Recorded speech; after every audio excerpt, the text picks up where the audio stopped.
of the number nearest to 10. Question is, round the given number to the nearest 10. Here the given number is very big number. So we are going to consider only last two digits as we are going to round it off nearest to 10. Here 92 we will consider. 92 will lie between 90 and 100. Midpoint will be 95. So 92 is somewhere here. 92 will roll down to 90.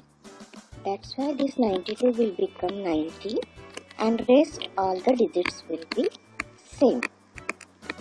Now another method I would like to show you. We have taken last two digit 92. Then we have to see last digit 2 which is less than 5. That's why 9 will be as it is and 2 only will become 0. Rest all the digits will be same. I hope this method is clear to you children. Thank you.